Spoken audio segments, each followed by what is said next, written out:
Four men with different backstories with two things in common: football and their service in the military.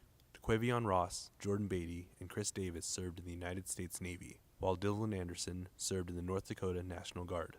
At such a young age, these men decided to step up and serve their country. After school, after I graduated high school, I got my first job, and I was kind of content for like the first couple of years of just working, making money, staying at home.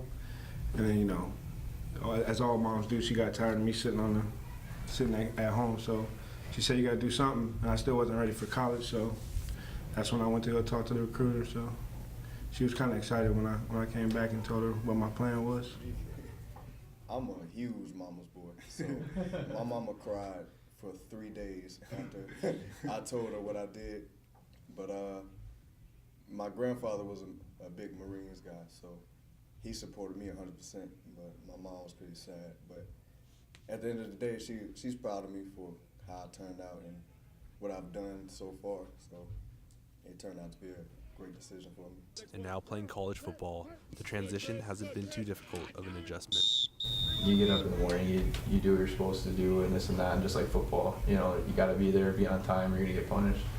And I think being in the military allowed us to come into a football program like University of UMary and be successful, because we're already used to the structured life, and we're used to being there on time no matter what time it is. If it's 6 o'clock in the morning for weights, or if you got to be on a Sunday night for film or whatever you're doing, you're going to be there because you're just used to, being disciplined and stuff like that. I feel like they both correlate with the amount of attention to detail that's needed.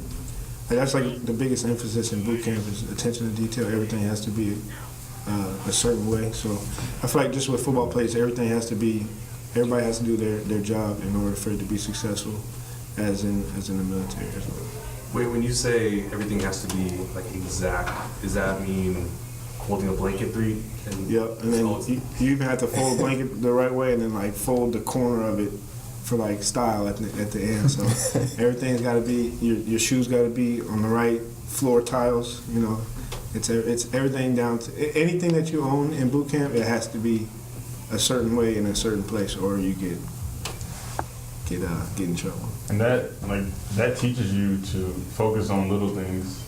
So when you do something important, you give the same amount of attention as something big as something small. And they tell you all the time, if I can't trust you with this, just folding your blanket, I can't trust you to drive a ship, or I can't, trust you out in the battlefield. So it's just a way to train your mind subconsciously to where you're not thinking about it to you don't know what the purpose is, you're just doing it like this, so it becomes muscle memory. And after a while, once you realize it, then that's when you can start, you can truly implement it, you can teach it, you can show someone else, because now you know it, now you know why the purpose is. And it's the same for football, because if coach tells you to take a certain step, you're not really gonna know why he wants you to step at a 45-degree angle as opposed to opening all the way up, so. But then that play happens where it's so fast. You need to do that step and you don't do it, or versus when you do it, that turns out to be a successful play. So. And some of the smallest details you never quite forget. I still fold my shirts. Boot camp, military style. My boxers, boot camp, military style. Cause socks good or what? No, not the socks. You only do not the socks. Not the socks. No, that's too much time. What's more important than the angles and steps in football is the steps the military has taught these men in the lesson of life. When I was at basic training or boot camp, same thing.